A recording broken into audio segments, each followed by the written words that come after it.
ขอถวายความเคารพแด่ท่านพระอาจารย์ดร.พระมหาจัญญาสุทธิยาโนที่เคารพขอ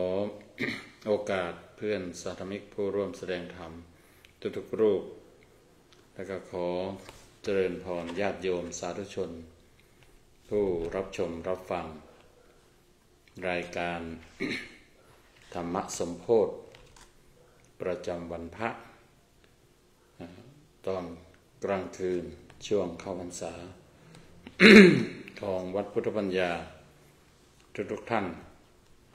วันนี้ก็เป็นวันพระใหญ่อีกวันพระหนึ่งเป็นวันพระขึ้น15 ค่ำเดือน9ตรงกับวันเสาร์ที่9เดือนสิงหาคมพุทธศักราช2568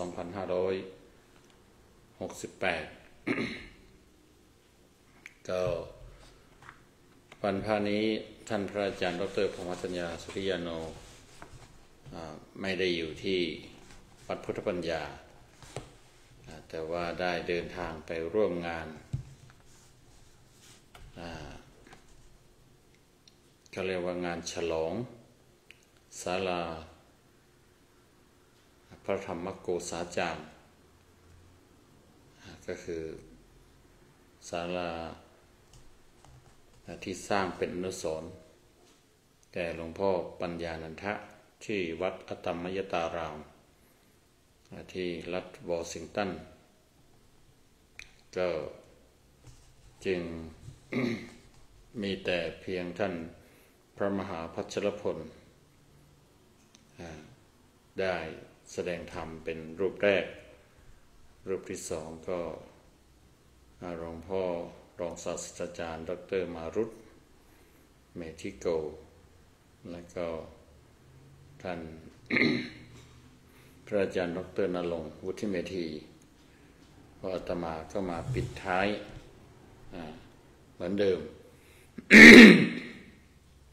จนกว่าจะได้เวลาก็คือเที่ยงคืนซึ่งปีนี้อาตมาก็ได้กำหนดเรื่องที่จะพูดช่วงวันพระ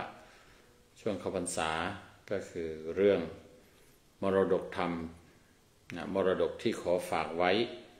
เป็นมรดกธรรมของหลวงพ่อพุทธทาสซึ่งท่านได้เขียนไว้เป็นข้อถึง189 ข้อก็มีทั้งภาคภาษาไทยและภาษาอังกฤษอาตมาก็ได้กล่าวได้นำมรดกเหล่านั้นมาเสนอมากล่าวถึงจนถึงมรดกวันนี้ก็คือมรดกที่11มรดกที่11ก็เป็นส่วนแรกของมรดกซึ่งจะพูดถึงเรื่องเกี่ยวกับมรดกที่เป็นฝ่ายวัตถุธรรมและพิธีกรรมก็เริ่มต้นมาตั้งแต่การ อธิบายเรื่องความเป็นพุทธทาสเป็นผู้รับใช้ของพระพุทธเจ้าที่เป็นชื่อของหลวงพ่อพุทธทาสเองที่ท่านได้ใช้ฉายาหรือว่านามท่านว่าพุทธทาสภิกขุ และก็รวมไปถึงการอธิบายเกี่ยวกับส่วนโมกข์ส่วนโมกข์ก็รวมไปถึงสิ่งที่เกี่ยวเนื่องกับส่วนโมกข์ที่ข่าวแล้วก็พูดถึงเรื่องโลงมรสพทางวิญญาณแล้วก็ลักษณะเด่นอย่างหนึ่งของโลงมรสพทางวิญญาณก็คือมีเสา5 ต้นนะซึ่งข่าววันพระก่อนก็ได้อธิบายไปแล้วว่ามีความหมายว่าอย่างไรส่วนมากก็จะเป็นเรื่องของการอธิบายให้โยงใยเกี่ยวกับธรรมะในทางพุทธศาสนาที่มันมีองค์ประกอบ5 ประการหรือว่าธรรมะหมวด5 มาวันนี้ก็มาถึงมรดกที่11ก็ยังเป็นการอธิบายเกี่ยวกับความเป็นสวนโมกข์แต่ว่าได้กล่าวถึงมรดกข้อนี้จะได้กล่าวถึงคติพจน์หรือสโลแกนประจำสวนโมกข์อันนี้มรดกนี้เกี่ยวกับเรื่องนี้คติพจน์หรือสโลแกนประจำสวนโมกข์คือกินข้าวจานแมว อาบน้ำในคูนอนกุฏิเล้าหมูฟังยุงร้องเพลงดังนี้เป็นต้นนั้นเป็นหลักปฏิบัติเพื่อไม่มีปัญหาทางด้านการเป็นอยู่ฝ่ายวัตถุและเหมาะสมแก่การก้าวหน้าทางจิตใจโดยหลักธรรมชาติที่ว่ากินอยู่อย่างต่ำมุ่งกระทำอย่างสูงนั่นเองอ่านอีกรอบนะมรดกที่11คติพจน์หรือสโลแกนประจำสวนโมกข์คือกินข้าวจานแมวอาบน้ำในคูนอนกุฏิเล้าหมูฟังยุงร้องเพลงแล้วก็เครื่องหมายพยานดังนี้เป็นต้นนั้นเป็นหลักปฏิบัติเพื่อไม่มีปัญหาทางด้านการเป็นอยู่ฝ่ายวัตถุและเหมาะสมแก่การก้าวหน้าทางจิตใจโดยหลักธรรมชาติที่ว่ากินอยู่อย่างต่ำมุ่งกระทำอย่างสูงนั่นเองก็จะขออ่านภาษาอังกฤษควบคู่ไปด้วยนะ Legacy number 11 The regular slogan of Suan Mok are eat in the blanket the amount of food from the plate of a cat bathe in the ditch sleep in the kuti in the blanket a hut built for monks to live in the likeness of a pig's sty listen to the humming of the mosquitoes etc. These are to be the principles of practice aiming to create no problems in the material aspect of life and making it suitable for the advancement of the mind by adhering to a basically most simple ways of life while in the meantime aspiring for the most lofty of human commitment. Legacy number 11.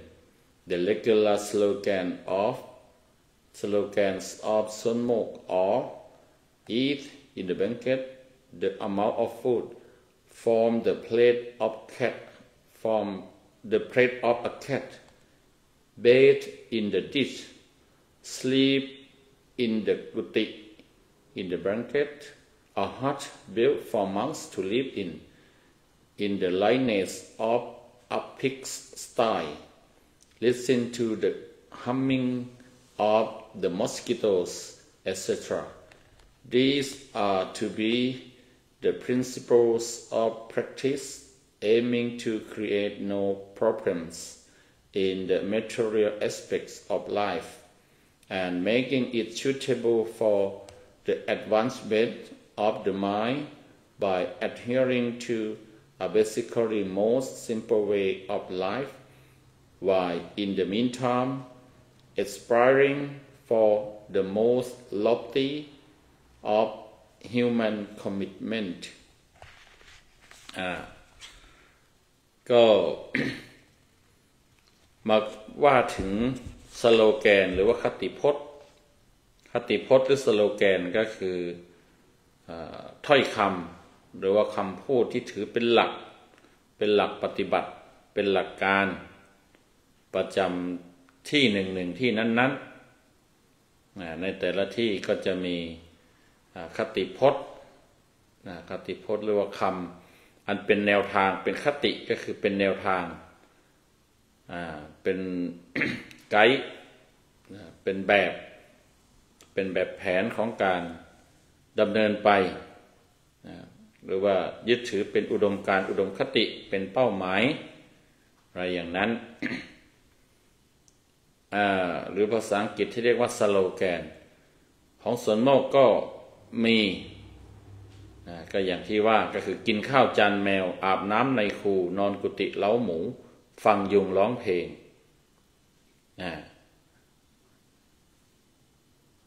อุดมคติคติพจน์เหล่านี้หลวงพ่อท่านก็อธิบายว่ามันเป็นหลักปฏิบัติเพื่อไม่ให้มีปัญหาทางด้านการเป็นอยู่ฝ่ายวัตถุแล้วก็เพื่อความเหมาะสมแก่การก้าวหน้าทางจิตใจโดยเป็นไปตามหลักธรรมชาติที่ว่าหรือว่ายึดถือหลักธรรมชาติที่ว่ากินอยู่อย่างต่ำมุ่งกระทำอย่างสูงอันนี้ก็คือเป็นเรื่องของการ ดำเนินชีวิตเพื่อที่ว่าฝ่ายกายก็ไม่ไปใช้แบบกินอยู่เป็นอยู่ติดความสะดวกสบายกินอยู่เป็นอยู่อย่างฟุ้งเฟ้อฟุ่มเฟือยแต่ว่ากินอยู่อย่างเรียบง่าย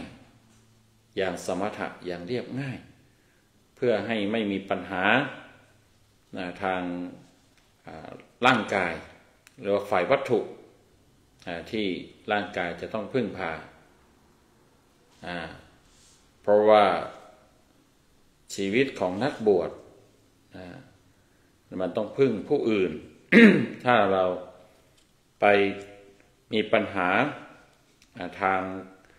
วัตถุที่จะต้องพึ่งผู้อื่นที่จะต้องได้มาจากผู้อื่นมันก็จะทำให้ผู้อื่นเดือดร้อนตนเองก็จะเดือดร้อนด้วย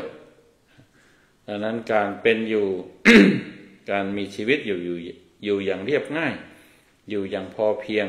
อยู่อย่างใช้แล้วก็กินอยู่ใช้เท่าที่จำเป็นก็เป็นสิ่งที่จำเป็นสิ่งที่จะต้องปฏิบัติเพื่อไม่ให้เป็นการรบกวนคนอื่นแต่ว่าที่สำคัญก็คือว่าเพื่อไม่ไปติดวัตถุนั่นเองไม่ไปติดในวัตถุเรื่องการกินการอยู่การใช้ปัจจัยสี่นั้นในทางพุทธศาสนาก็มองว่าเป็นเครื่องอาศัยใช้คำว่าสิ่งเหล่านั้นเป็นปัจจัยสี่ปัจจัยก็คือเครื่องอาศัยเป็นเครื่องมือเครื่องช่วยเราไม่ได้ถือเป็นเป้าหมายซึ่งตรงนี้เนี่ยจะต่างกันอยู่มากกับชาวบ้านหรือว่าคนทั่วไปก็มุ่งหมายให้มีอยู่มีกินก็คือว่ามีทรัพย์สมบัติเอาไว้ซื้อเอาไว้หามีอยู่ก็คือมีบ้านมีช่องที่ใหญ่โตหรูหราเอาไว้อวดฐานะกันก็ยังได้มีอยู่มีกินมีใช้อย่างอื่นๆจนเกินจำเป็นแล้วก็ถือเอาสิ่งเหล่านั้นเป็นเป้าหมายในการทำงานในการร่ำเรียนในการทำงานในการใช้ชีวิตก็มุ่งที่จะสะสมวัตถุเหล่านั้นสมบัติเหล่านั้นแต่ว่าในทางพุทธหรือว่าถ้าเป็นแบบพระในทางพระเนี่ยเราถือว่า สิ่งเหล่านั้นเป็นเพียงแค่วัตถุอาศัยเครื่องมืออาศัยเรียกว่าเป็นปัจจัยไม่ใช่เป้าหมายเราก็ตัดไม่ได้แหละแต่ว่าเราไม่เอาเป็นเป้าหมายเราใช้เราพึ่งพาเท่าที่จำเป็นให้พอดีเราก็ไปมุ่งเน้นเราจะได้มีเวลาในการที่จะไปทำส่วนอื่น เพาะอย่างยิ่งก็คือถ้าเป็นชีวิตของพระหรือว่าชีวิตของผู้ที่เน้นในเรื่องของการพัฒนาจิตใจ เพื่อที่ก้าวไป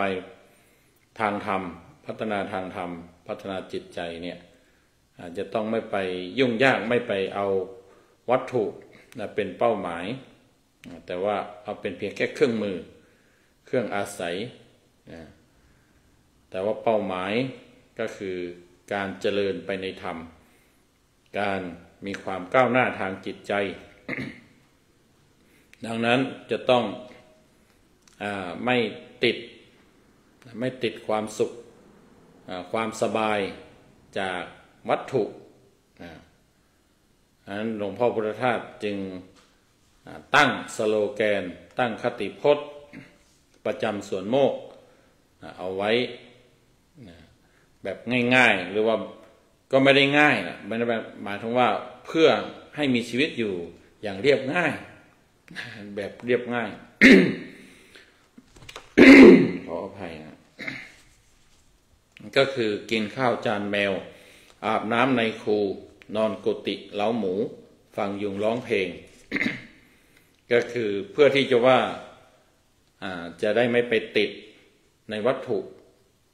ไม่ทำให้เรื่องวัตถุนั่นเป็นปัญหา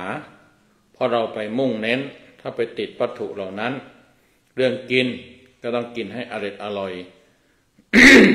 กินของดีๆกินของอร่อยอย่างนั้นเนี่ยมันก็จะลำบากอยู่ยากแล้วก็นอนต้องนอนในที่หรูหราที่นุ่มที่สะดวกสบายอย่างนั้นก็จะเป็นปัญหาเราจะต้องไปสร้างอาคารกุฏิที่พักอะไรหรูหราติดพัดลมติดแอร์ติดอะไรต่างๆแต่ถ้าหากว่านอนกุฏิเล้าหมูนอนกุฏิเล้าหมูก็คือนอนง่ายๆนอนในที่พอจะมีเป็นที่มุงที่บังกันฝนกันลมกันแดดกันแมลงกันปัญหาต่างๆได้ก็เพียงพอ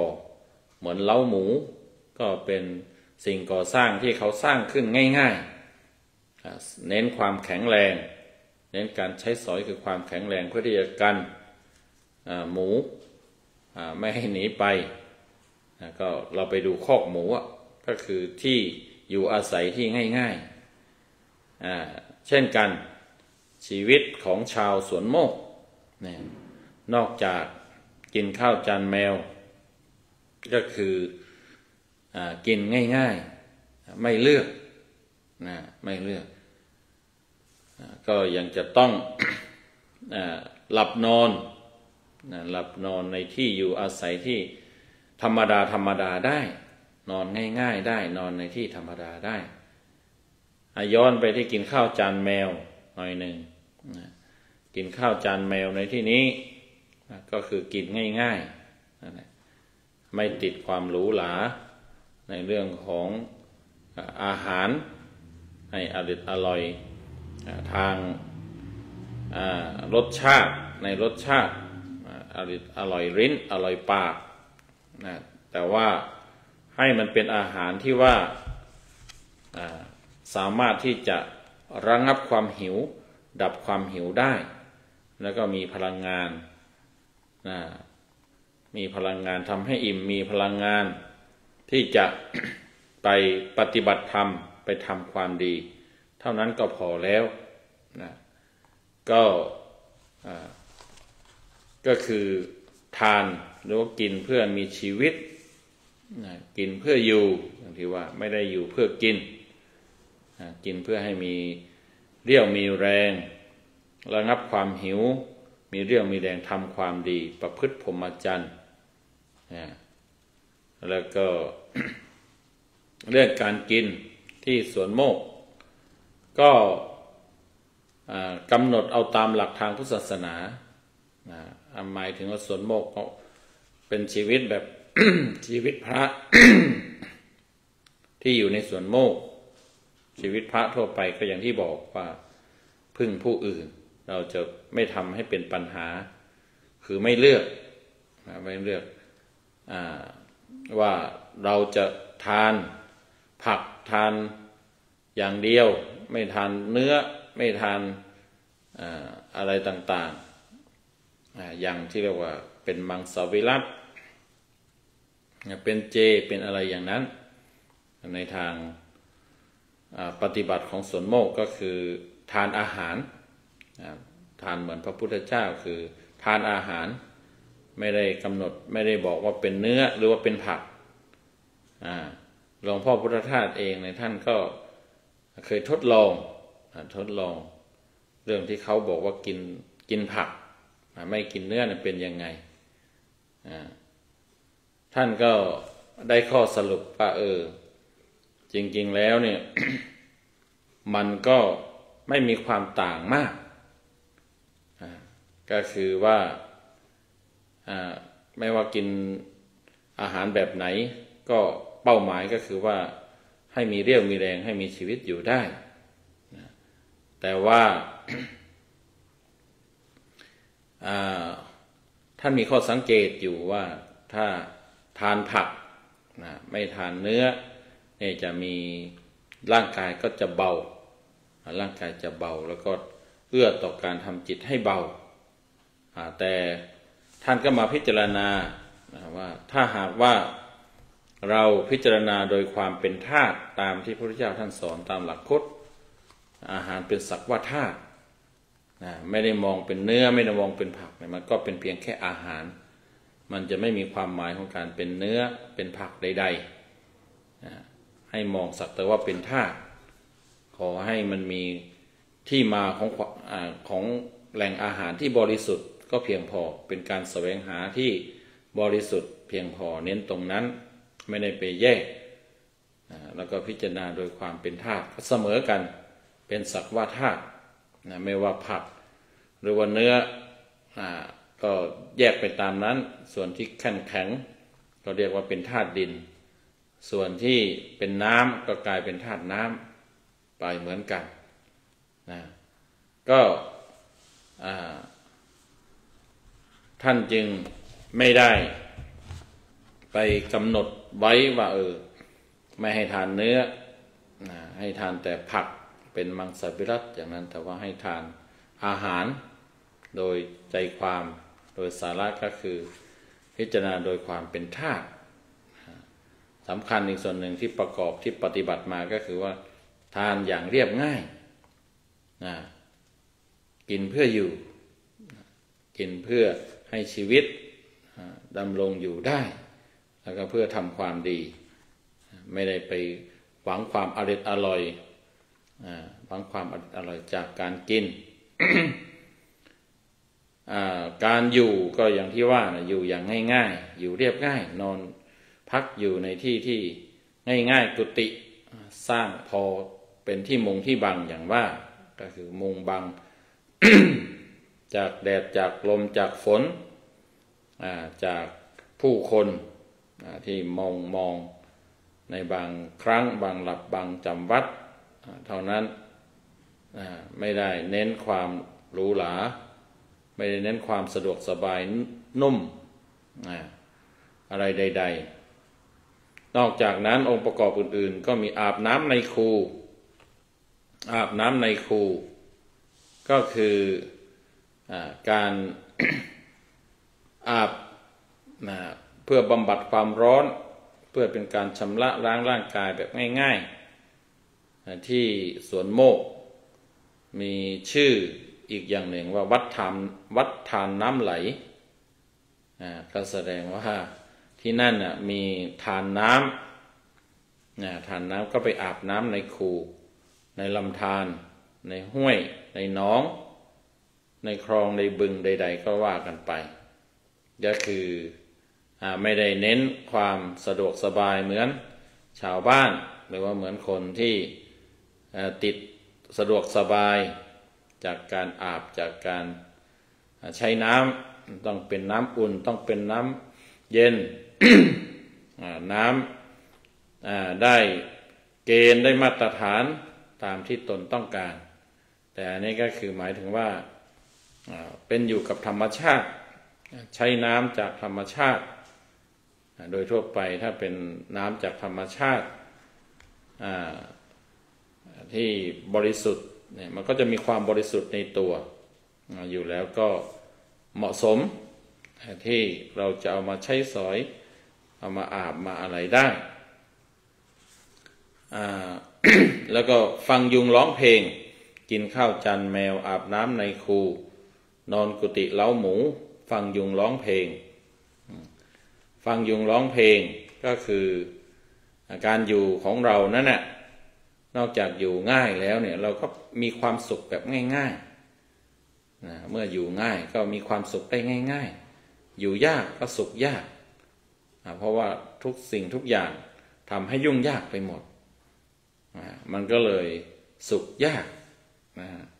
แต่ถ้าหากว่าทำทุกสิ่งทุกอย่างให้มันง่ายง่ายๆแต่ไม่ใช่มักง่ายนะแต่ว่าทำให้เรียบง่ายทำให้ง่ายทำให้ไม่เป็นปัญหาเมื่อทำทุกอย่างให้ง่ายมันก็สุขง่ายมันก็สุขง่ายแม้กระทั่งว่า ยุงเสียงยุงบางคนอาจจะมองคนทั่วไปอาจจะมองว่าเป็นปัญหารำคาญเหมือนยุงมันร้องมันมาตอมมันมาร้องใกล้ๆหูบางคนก็รำคาญแต่ว่า หลวงพ่อพุทธทาสบอกว่าทำยังไงจะฟังเสียงเหล่านั้นเนี่ยให้มันเป็นเสียงดนตรีให้มองว่ายุงกำลังร้องเพลงให้เราฟังมันเป็นดนตรีจากธรรมชาติเสียงยุงก็กลายเป็นเสียงดนตรีเสียงดนตรีก็เป็นเสียงที่ทั่วไปคนทั่วไปก็คือรับได้ฟังได้หรือว่าปรารถนาดังนั้นฟังให้มันเป็นดนตรีอย่าฟังให้เป็นปัญหาในการเป็นอยู่นั้นแม้ว่าในสวนโมกมันเป็นป่า มันเป็นป่าเพราะหลวงพ่อพุทธทาสมีเจตนาที่จะทำให้เป็นสวนป่าธรรมชาติเป็นที่ศึกษาธรรมะเป็นที่มีกำลังเป็นที่ก่อเกิดของกำลังที่จะศึกษาธรรมเพื่อให้เข้าถึงความหลุดพ้นเนี่ยใครไปที่สวนโมกก็จะเห็นว่ามันมีความเป็นป่าแล้วก็ยุงก็เยอะก็มียุงก็อยู่ด้วยกันอยู่ด้วยกันฟังเสียงร้องของยุงก็เป็นเสียงร้องเสียงดนตรีเสียงที่ยุงมาร้องเพลงไม่ได้มาสร้างความรำคาญ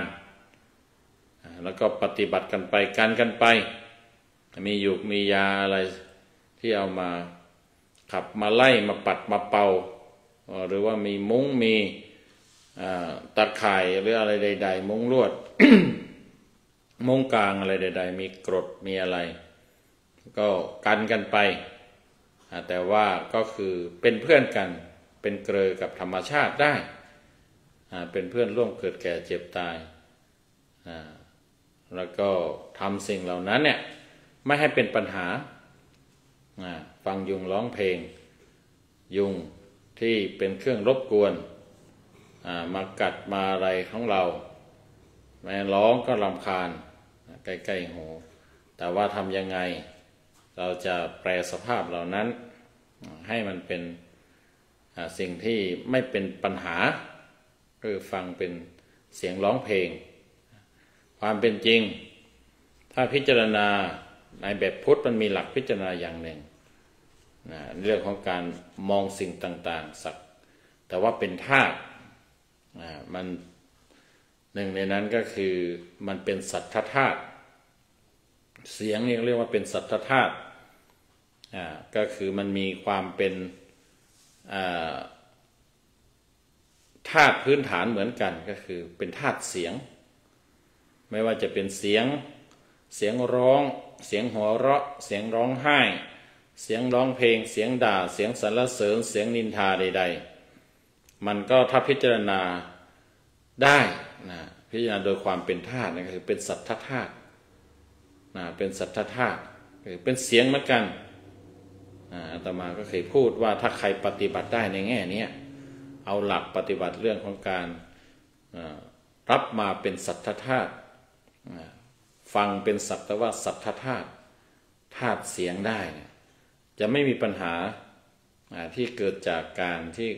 มีคนสรรเสริญมีคนนินทามีคนด่ามีคนชมเพราะว่ามันเป็นเพียงแค่เสียงเป็นเพียงแค่เสียงเสียงด่าก็เสียงอย่างหนึ่งเสียงชมก็เสียงอย่างหนึ่งเสียงร้องไห้ก็คือเสียงเสียงหัวเราะก็คือเสียงอาตมาเคย มีประสบการณ์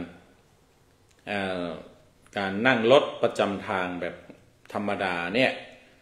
สมัยที่อยู่เมืองไทยที่อยู่กรุงเทพแล้วก็จะต้องกลับบ้านเกิดเราก็จะมีรถ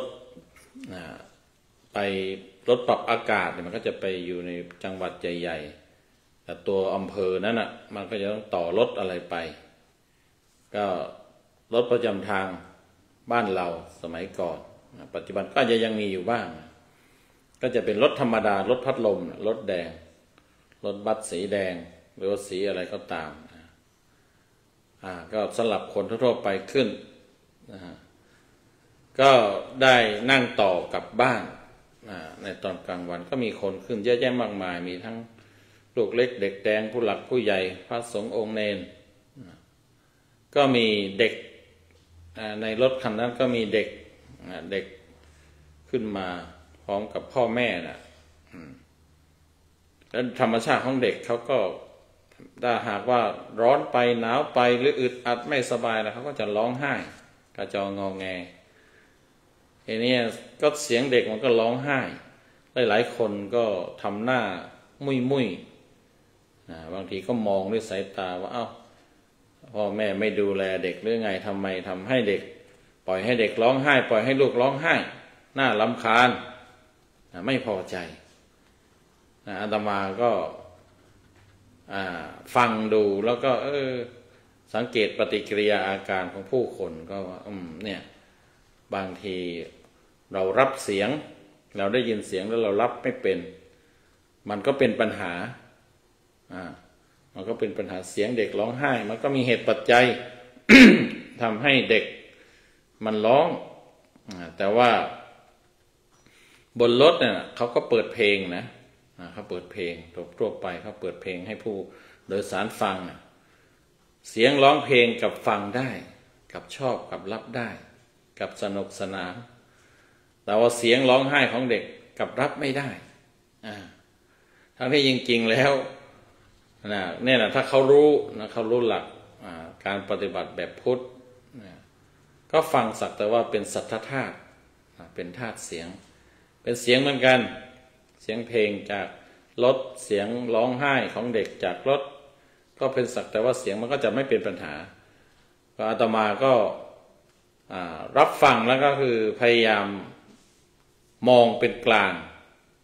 ไม่ได้ให้มันเป็นปัญหาใดๆก็ไม่ได้หมายถึงว่าตนเองจะ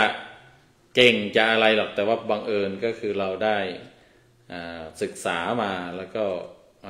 พอมันมีประจวบเหมาะกับสถานการณ์แบบนี้ก็เลยได้เรียนรู้จากผู้คนจากตนเองว่าเนี่ยถ้าเราฟัง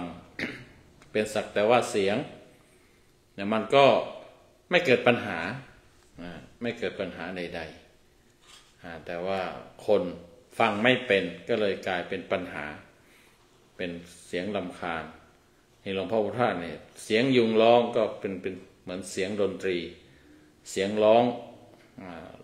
ยุงมันมาร้องเพลงให้ฟังถ้าคิดว่าฟังเพลงเนี่ยมันก็สนุกหรือว่ามันก็รับได้หรือว่ามีความสุขแต่ถ้าหากว่ามันมาร้องกวนมันก็กลายเป็นปัญหาขึ้นมาเป็นทุกข์ขึ้นมาเราไม่ชอบขึ้นมาดังนั้นทำยังไงเนี่ยเราจะทำทุกอย่างให้มันไม่เป็นปัญหาเนี่ยในการเป็นอยู่ในการเผชิญกับสิ่งต่างๆอันนี้เป็นสโลแกนหรือว่าเป็นคติพจน์ของสวนโมกข์แต่ว่าจริงๆแล้วนี่ คติพจน์หรือว่าสโลแกนของสวนโมกเนี่ยมันก็มีหลายเวอร์ชั่นที่ง่ายสุดเวอร์ชั่นที่สั้นสุดก็อย่างที่ท่านเขียนไว้นี่แหละก็คือกินข้าวจานแมวอาบน้ำในคูนอนกุฏิเล้าหมูฟังยุงร้องเพลง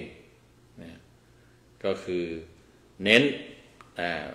เป้าหมายก็คือว่าเป็นอยู่ง่ายๆหรือเป็นอยู่อย่างต่ำนะไม่ใช่ว่าเป็นอยู่อย่างตกต่ำหรือว่าอย่างเลวร้ายนะแต่ว่าเป็นอยู่แบบพื้นๆเรียบๆนะง่ายๆเนี่ยแต่ว่าเจตนาแต่เป้าหมายนะสูงส่งนะอยู่บนดินนะนี่แหละแต่ว่าเราก็แงนมองฟ้าแงนมองที่สูงบนพื้นฐานของการยืนอยู่บนพื้นดินที่แน่นที่มั่นคงที่ปลอดภัยที่เพียงพอ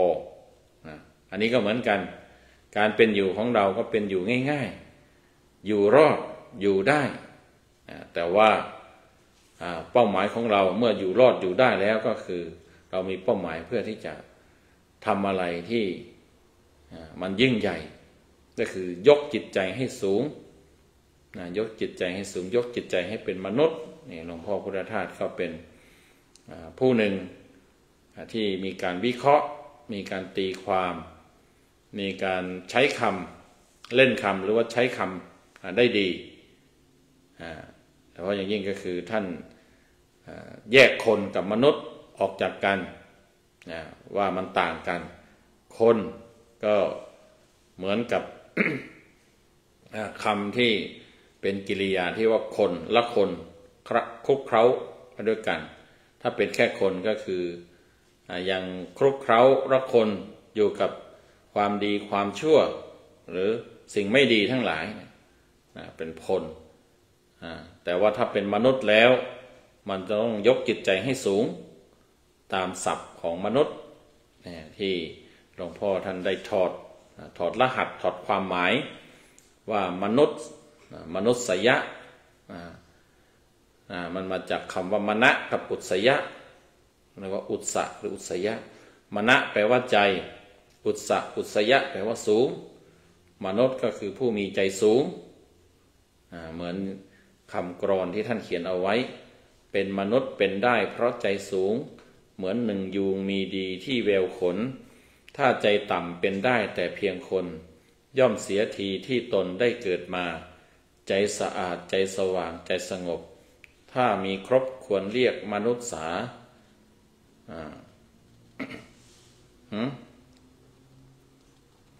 จะพูดถูกหรือเปล่าถ้ามีครบควรเรียกมนุษย์สากรอนนี้จริงๆก็เป็นกรอนที่คุ้นเคยอยู่นะไม่ได้ทวนนานๆนี่ก็ลืมไปซะละเนี่ยสับสนไปซะละเป็นมนุษย์เป็นได้เพราะใจสูงเหมือนหนึ่งยูงมีดีที่แววขนถ้าใจต่ำเป็นได้แต่เพียงคนย่อมเสียทีที่ตนได้เกิดมาใจสะอาดใจสว่างใจสงบถ้ามีครบจึงควรเรียกมนุษย์สา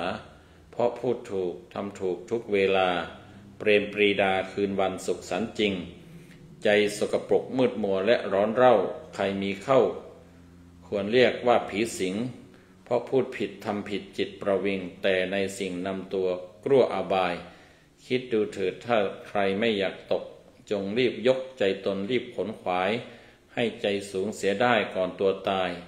ก็สมหมายที่เกิดมาอย่าเชือนเอ่ยอันนี้คือคำกรที่ท่านแต่งที่ว่ามุ่งกระทำอย่างสูงก็คืออยู่อย่างต่ำมุ่งกระทำอย่างสูงอยู่อย่างเรียบง่ายแต่ว่าเป้าหมายของเรานั้นสูงส่งก็คือว่ายกจิตใจของตนนั้นให้สูงขึ้นเท่าไหร่ยิ่งดีสูงจนพ้นจนเหนือดีเหนือชั่วเหนือบุญเหนือบาปเหนือโลกได้ยิ่งดีอันนี้ก็สโลแกนของสวนโมกมันก็มีหลายเวอร์ชันง่ายๆทั่วไปก็อย่างที่บอกว่ากินข้าวจานแมวอาบน้ำในคูนอนกุฏิเล้าหมูฟังยุงร้องเพลงก็เพื่อให้เป็นอยู่อย่างง่ายๆเป็นอยู่อย่างต่ำมุ่งกระทำอย่างสูงเป้าหมายแต่ว่ามันมีหลายเวอร์ชันบางทีเวอร์ชันที่สั้นแต่ว่าก็ยาวมาหน่อยหนึ่งก็คือ กินข้าวจานแมวอาบน้ำในคูเป็นอยู่อย่างทาสมุ่งเป็นอยู่กินข้าวจานแมวอาบน้ำในคูเป็นอยู่อย่างทาสมุ่งมาดความวางอยู่อย่างตายแล้วมุ่งมาดความวางสลัดคืนทุกอย่างดูมันจะเป็นประมาณนั้นขออภัยนะกินข้าวจานแมวอาบน้ำในคูเป็นอยู่อย่างทาสมุ่งมาดความวางอยู่อย่างตายแล้วมุ่งมาดความวางอยู่อย่างตายแล้วไม่ใช่สิกินข้าวจานแมวอาบน้ำในคูเป็นอยู่อย่างทาสมุ่งมาดความวางสลัดคืนทุกอย่างประมาณอย่างนั้นนะฮะขออภัย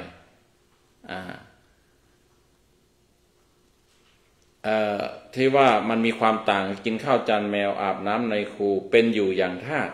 เป็นอยู่อย่างผู้รับใช้อย่างทาสแต่ไม่ใช่ว่าเป็นคนตกต่ำต้อยต่ำแต่หมายถึงว่าให้ใช้ชีวิตอยู่เหมือนเป็นผู้รับใช้เพื่อนมนุษย์รับใช้พระพุทธพระธรรมพระสงฆ์รับใช้พระพุทธเจ้ามุ่งมาดความวางมุ่งมาดความวางก็คือทำทุกอย่างปฏิบัติทุกอย่างเนี่ยเพื่อที่จะวางปล่อยวางไม่ได้เอามาแบกไว้เพราะว่าการแบกการถือเป็นของหนักการยึดถือยึดมั่นการยึดไว้การแบกไว้เป็นของหนักถ้ามุ่งมั่นความวางทำทุกอย่างคือปล่อยวางทำหน้าที่เพื่อหน้าที่ทำอะไรต่างๆก็ทำไปตามหน้าที่แต่ว่าไม่ยึดเอามาเป็นของตัวของตนคือวางไว้เป็นของธรรมชาติเป็นของร่วมกันเป็นของเพื่อนมนุษย์อยู่อย่างตายแล้วมุ่งมั่นความวางอยู่อย่างตายแล้วก็คือไม่มีตัวไม่มีตนอยู่ก็เหมือนกับคือตัวตนมันตายแล้วเดี๋ยวมันจะมีมรดกข้อถัดไปนะพูดถึงเรื่องส่วนนี้อยู่อย่างตายแล้วมุ่งมั่นความวางอยู่อย่างตายแล้ว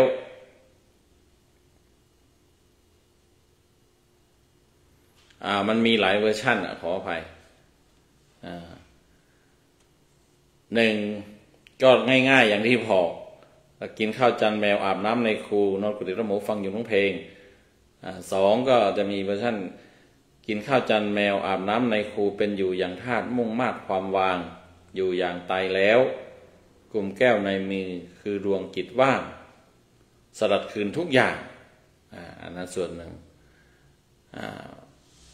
ก็คือคำว่าสลัดคืนทุกอย่าง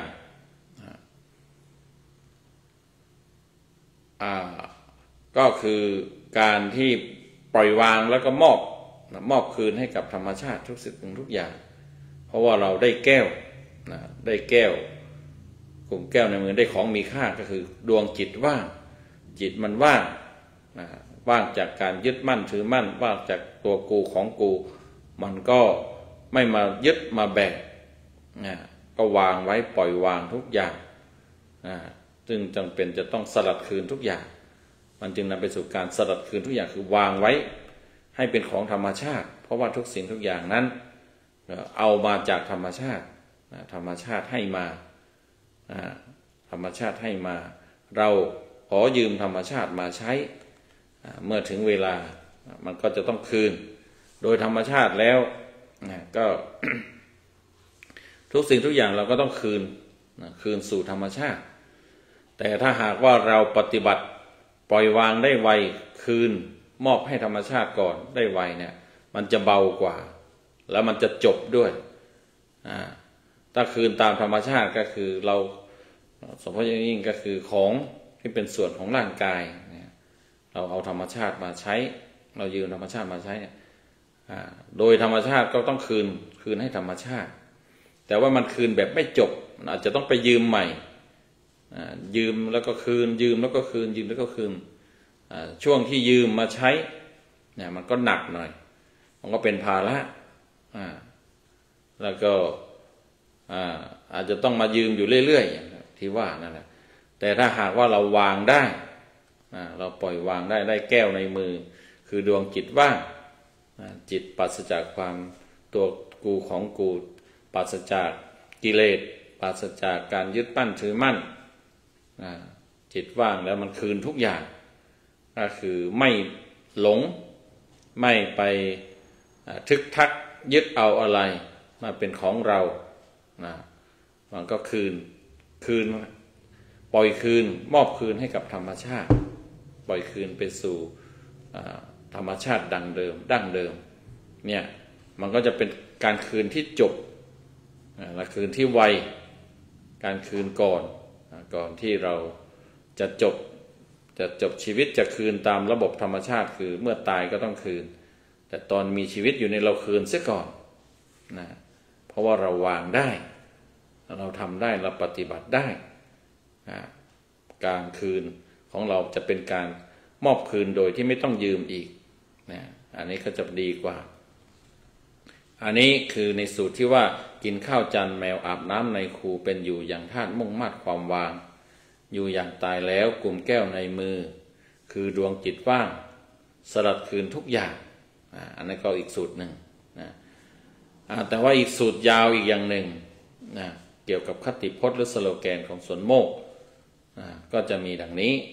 กินข้าวจานแมวอาบน้ำในคูเป็นอยู่อย่างธาตุมุ่งมั่นความวางอยู่อย่างตายสนิทความคิดผ่องแผ้วกลุ่มแก้วในมือ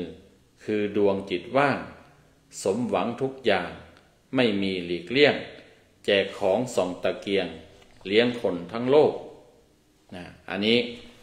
ก็เป็นอีกเวอร์ชันหนึ่งเวอร์ชันยาวลองว่าอีกทีจะเหมือนเดิมหรือเปล่ากินข้าวจานแมวอาบน้ำในคูเป็นอยู่อย่างธาตุมุ่งมั่นความวางอยู่อย่างตายสนิทความคิดผ่องแผ้วกลุ่มแก้วในมือคือดวงจิตว่างสมหวังทุกอย่างไม่มีหลีกเลี่ยงแจกของส่องตะเกียงเลี้ยงคนทั้งโลกนะอันนี้ก็เป็นอีกเวอร์ชันหนึ่งที่หลวงพ่อท่านเองก็ได้ขยายได้เขียนเอาไว้กินข้าวจานแมวก็ได้ฟังไปแล้วก็คือกินอย่างง่ายๆกินแบบเรียบง่ายอาบน้ำในคูก็คืออยู่กับธรรมชาติถ้าจำเป็นจะต้องใช้น้ำเพื่อที่ดับร้อนดับอะไรจะต้องทำความสะอาดร่างกายนี่ก็อาบอย่างง่ายๆใช้น้ำที่มาจากธรรมชาติมีอยู่ตามธรรมชาติในสวนโมกมีลำธารมีแหล่งน้ำธรรมชาติเป็นอยู่อย่างธาตุทีนี้เขาจะแยกเป็นอาบน้ำในคูทั่วไปก็นอนกุฏิแล้วหมูฟังยุงร้องเพลงแต่อันนี้ท่านก็ฉีกไปอีกแบบเพื่อให้มีเสียงคล้องจองกันอาบน้ำในคูเป็นอยู่อย่างธาตุเป็นอยู่อย่างธาตุก็คือใช้ชีวิตมีชีวิตอยู่เพื่อที่จะรับใช้พระพุทธเจ้าหรือรับใช้เพื่อนมนุษย์ชีวิตที่เกิดมาเพื่อรับใช้เพื่อนมนุษย์เนี่ยจะเป็นชีวิตที่มีคุณค่าอย่างยิ่งบางทีบางคนเกิดมามีแต่ใช้คนอื่นเป็นการเอาเปรียบบางทีเป็นการทำหักหานน้ำใจและเป็นการไปกดขี่คนอื่นอย่างนั้นเขาเรียกว่ามองคนอื่นเป็นทาสแต่ว่าทำตัวเองให้เป็นทาสคือเป็นผู้รับใช้เนี่ยเกิดมาเพื่อที่จะรับใช้เพื่อนมนุษย์เพื่อที่จะบำบัดทุกข์บำรุงสุขให้เพื่อนมนุษย์ในความหมายหรือคุณค่าของการดำเนินชีวิตเนี่ยมันจะแตกต่างกันมากถ้าเรามีชีวิตเพื่อที่จะรับใช้ผู้อื่นในตามโอกาสที่เราจะทำได้ไม่ว่าจะให้การบริการนั่นนี่ให้ความช่วยเหลือเอื้อเฟื้อนั่นนี่ก็ถือว่าเป็นการรับใช้ผู้อื่นถ้าเกิดมาเพื่อรับใช้เพื่อนมนุษย์เนี่ยชีวิตมันมีคุณค่ามีความหมายถ้ามีเป้าหมายอย่างนั้นเป็นอยู่อย่างธาตุคือเป็นอยู่อย่างผู้รับใช้ ในที่นี้หลวงพ่อพุทธทาสท่านก็มีเจตนาว่ารับใช้พระพุทธเจ้าก็คือเป็นผู้ศึกษาธรรมแล้วก็ถ่ายทอดธรรมสืบธรรมะสืบศาสนาของพระพุทธเจ้าต่อไปเป็นอยู่อย่างธาตุมุ่งมาดความวางก็ได้อธิบายไปแล้วก็คือว่ามีเจตนาคือที่จะปล่อยวางทุกสิ่งทุกอย่างไม่ยึดติดไม่ยึดมั่นสิ่งใดๆอันเป็นไปตามหลักในทางพุทธศาสนาที่หลวงพ่อพุทธทาสท่านได้ค้นพบได้ไปเจอในพระไตรปิฎกนะครับเป็นประโยคสั้นๆที่เป็นบาลีว่าสัพเพธัมมานารังอภินิเวสายะสิ่งทั้งหลายทั้งปวงหรือว่าธรรมทั้งหลายทั้งปวงไม่ควรยึดมั่นถือมั่นท่านถือว่านี่คือเป็นเพชรเม็ดงามเป็นเพชรเม็ดเดียวในพระไตรปิฎกเป็นยอดธรรมเป็นหัวใจแห่งธรรมเป็นหัวใจของพระพุทธศาสนามุ่งมั่นความวางก็คือปล่อยวางไม่ยึดมั่นถือมั่นสิ่งใดๆตามหลักที่ท่านได้ค้นพบนั้นธรรมที่พระพุทธเจ้าท่านได้วางไว้นั้นได้ตรัสไปนั้นได้พูดไปนั้นว่าสิ่งทั้งหลายทั้งปวงไม่ควรยึดมั่นถือมั่นเนี่ยเราก็มุ่งมั่นความวางก็คือว่าเนี่ยมีเจตนาทำทุกสิ่งทุกอย่างเนี่ยเพื่อที่จะปล่อยวางไม่ยึดติดยึดมั่นสิ่งใดๆนะเพราะว่าสิ่งทั้งหลายทั้งปวงมันไม่ควรยึดมั่นถือมั่นเพราะว่าไปยึดแล้วทุกข์เพราะสิ่งเหล่านั้นมันก็ตกอยู่ภายใต้ของกฎความเป็นอนิจจังทุกขังอนัตตามันเปลี่ยนแปลงมันคงอยู่มีอยู่อย่างเดิมไม่ได้สุดท้ายแล้วก็คือมันไม่แท้จริงแล้วมันไม่มีตัวตนสิ่งทั้งหลายทั้งปวงมันไม่มีตัวตนที่เป็นอย่างนั้นมันมีแต่ความเปลี่ยนแปลงชราภาพแตกดับไปเนี่ยดังนั้นจึงไปยึดถือไปคาดหวังยึดมั่นถือมั่นไม่ได้มันจะต้องมียึดถือยึดในเรื่องของการวางนะเป็นอยู่อย่างธาตุมุ่งมาดความวางหมายถึงว่ามีเจตนามุ่งไปสู่ความปล่อยวางอยู่อย่างตายสนิทอยู่อย่างตายสนิทก็คือมีชีวิตอยู่เหมือนตายแล้วเดี๋ยวอันนี้ก็ขอยกไว้อธิบายในมรดกข้อต่อไปเพราะว่าจะเกี่ยวข้องกันอยู่อย่างตายแล้วก็คือ ตายจากตัวตนตายจากตัวกูของกูนี่แหละก็เหมือนกับที่เราว่าเหมือนกับคนเราตายแล้วนะตายแล้วมันไม่มีปัญหาอะไรเมื่อชีวิตเราเมื่อตัวตนเราเมื่อชีวิตเราตายแล้วเนี่ยปัญหาที่เกิดกับตัวตนก็ไม่มีกับตัวเองก็ไม่มีเราจะไปทำปัญหาให้คนอื่นก็ไม่มีก็ไม่ได้เพราะมันตายแล้วดังนั้นคนเวลามีใครตายมีคนตายบางทีเขาบอกโอ้หมดปัญหาละหมดทุกข์แล้วมันไม่สร้างความทุกข์ไม่สร้างปัญหาให้ใครแล้วอันนี้ก็เหมือนกัน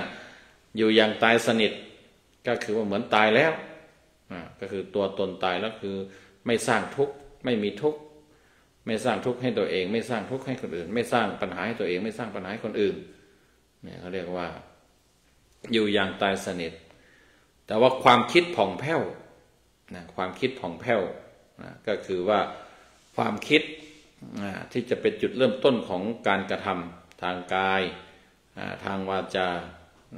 ที่นำไปสู่การกระทำแล้วก็คำพูดเนี่ยไอตัวความจุดเริ่มต้นคือตัวความคิดมันผ่องแผ้วคือมันบริสุทธิ์ไม่มีกิเลสเจือปนไม่มีอธรรมเจือปนมีแต่ธรรมะมีแต่ความบริสุทธิ์มีแต่ความดีงามความคิดนี่ผ่องแผ้วเพราะว่ามันไม่มีกิเลสเจือปนไม่มีกิเลสมาปรุงอันนี้ก็เมื่อความคิดผ่องแผ้วอย่างนั้นก็หมายถึงจิตใจผ่องแผ้วแบบนั้นมันจึงเขาเรียกว่ากุมแก้วในมือก็คือได้ของมีค่าแสดงว่ามีกรรมของมีค่าอยู่ในมือแล้วความคิดผ่องแผ้วกุมแก้วในมือของกลุ่มของมีค่าได้ถือของมีค่าได้มีของมีค่าแล้วคือดวงจิตว่างกุมแก้วในมือคือดวงจิตว่างเนี่ยเมื่อความคิดผ่องแผ้วหมายถึงจิตใจผ่องแผ้วดวงจิตมันเป็นแก้วอย่างหนึ่งแก้วในมือเราแก้วที่เรามีกุมแก้วในมือคือดวงจิตว่างก็อธิบายเชื่อมโยงกันได้หรือเป็นอันเดียวกันก็คือความคิดผ่องแผ้วกับจิตว่างกุมแก้วอันเป็นแก้วในมือเนี่ยคื คือดวงจิตว่างจิตที่ไม่มีอะไรมาปรุงแต่งไม่มีกิเลสมาปรุงแต่งเป็นจิตที่มีความว่างโดยเฉพาะอย่างยิ่งก็คือไม่ปรุงโดยความเป็นตัวกูของกูเนี่ยไม่มีตัวเราของเราเนี่ยมันจิตมันจึงว่างไม่คว้าไม่ยึดไม่จับอะไรเนี่ยก็เรียกว่ากลุ่มแก้วในมือคือดวงจิตว่างสมหวังทุกอย่างถ้าหากว่าปฏิบัติจนจิตว่างได้ปล่อยวางทุกอย่างได้ไม่ยึดติดยึดมั่นสิ่งใดๆเนี่ยก็เรียกว่าเป็นผู้ที่สมหวังทุกอย่างแล้วเพราะไม่ปรารถนาอะไรเมื่อจิตมันปราศจากความอยากได้อยากมีอยากเป็นความปรารถนาที่จะครอบครองอะไรสิ่งต่างๆเนี่ยมันก็ไม่มีความอยากไม่มีความหวังอะไรอีกแล้วเพราะมันสมหวังเรียบร้อยแล้วสมหวังทุกอย่างคนเรานั้นก็มีความคาดหวังมีความมุ่งหวังแต่ถ้าหากว่าใครก็ตามที่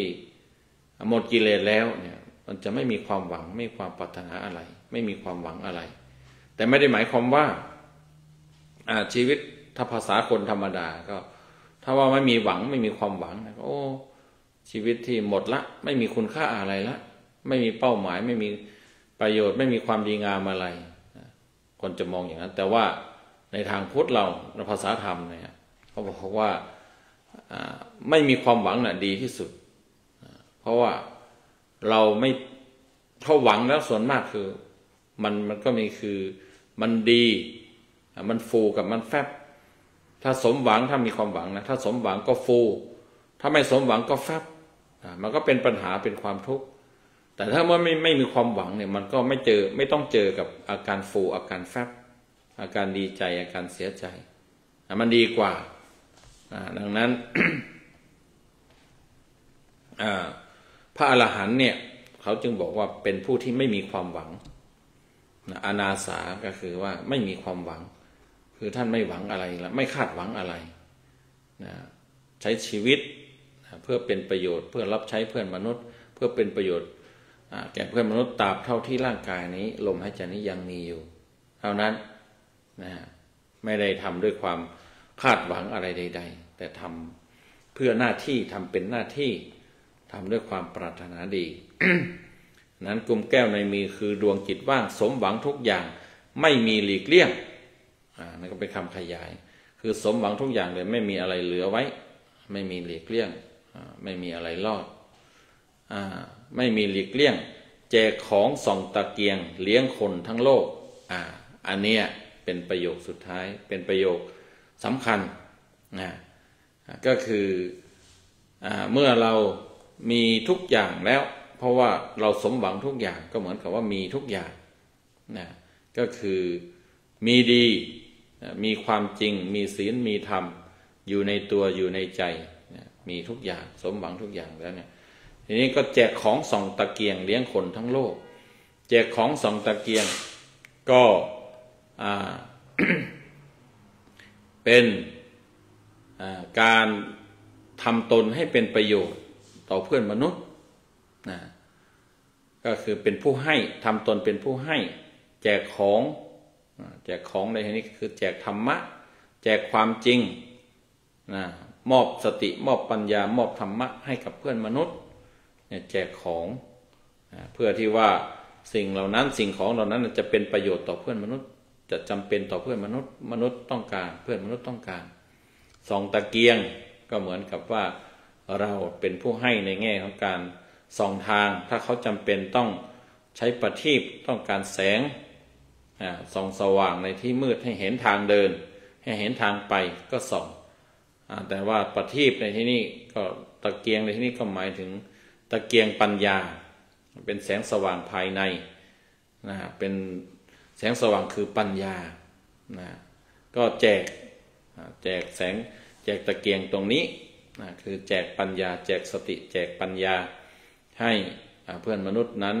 ได้รู้เห็นความจริงเพื่อที่จะได้ปฏิบัติให้ถูกต้องตามความจริงแล้วก็ชีวิตจะไม่มีปัญหาชีวิตจะไม่เป็นทุกข์แจกของส่องตะเกียงเลี้ยงคนทั้งโลก ก็คือ มีเจตนาที่จะช่วยเพื่อนมนุษย์ทั้งหมดช่วยเพื่อนมนุษยชาติทั้งหมดทั้งมวลเท่าที่จะเป็นไปได้หวังประโยชน์ต่อเพื่อนมนุษย์ในโลกบนนี้ว่าขอให้ได้รับประโยชน์จากดวงจิตอันว่างเป็นแก้วในมือคือดวงจิตว่างตรงนี้ที่เขามีแล้วทุกอย่างเป็นของที่เขามีทุกอย่างเพราะสมหวังทุกอย่างแล้วก็แจกของส่องตะเกียงก็คือแจกสิ่งที่มีนั้นให้เพื่อนมนุษย์แล้วก็ส่องทางจิตใจให้เพื่อนมนุษย์ได้มองเห็นด้วยสติด้วยปัญญาให้มองเห็นความจริงของชีวิตความจริงของสิ่งต่างๆแล้วก็ปฏิบัติได้อย่างถูกต้องอันนี้เป็นเป้าหมายของสวนโมกหรือว่าเป็นสโลแกนเป็นคติพจน์คติพจน์ฉบับยาวฉบับสั้นก็กินข้าวจานแมวอาบน้ำในคูนอนกุฏิเล้าหมูฟังยุงร้องเพลงเพื่อที่จะทำให้ไม่มีปัญหาทางด้านฝ่ายวัตถุแล้วก็เอื้อต่อการพัฒนาทางจิตใจยกจิตใจความก้าวหน้าทางจิตใจก็คือเป็นอยู่อย่างต่ำมุ่งกระทำอย่างสูง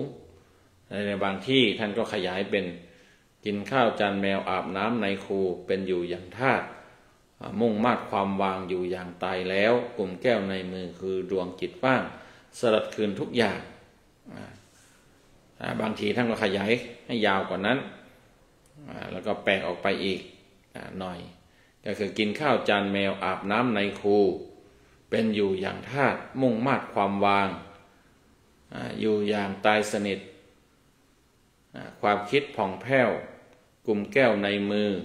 คือดวงจิตว่างสมหวังทุกอย่างไม่มีหลีกเลี่ยงแจกของส่องตะเกียงเลี้ยงคนทั้งโลกอันนี้ก็คือมรดกธรรมอันเป็นคติพจน์อันว่าด้วยคติพจน์หรือว่าสโลแกนประจำสวนโมกซึ่งถ้าใครไปอยู่สวนโมกไปถึงสวนโมกนี่ก็จะต้องทำตนปฏิบัติตนให้สอดคล้องกับคติพจน์หรือว่าสโลแกนของสวนโมกนี้มันเป็นแนวทางเป็นคติก็คือเป็นทางปฏิบัติเป็นทางไปเป็นทางดำเนินไปของการอยู่ในสวนโมกว่าต้องเป็นอยู่อย่างต่ำมุ่งกระทำอย่างสูงวันนี้อาตมาภาพก็ได้ นำมรดกธรรมข้อนี้ข้อเดียวที่สำคัญก็เลยต้องใช้เวลาขยายให้กระจ่างหรือว่าให้มีรายละเอียดก็คงสมควรแก่เวลาก็ขอให้ทุกท่านนั้นได้ นำคติพจน์สโลแกนของสวนโมกนี้ไปประยุกต์ใช้ในการดำเนินชีวิต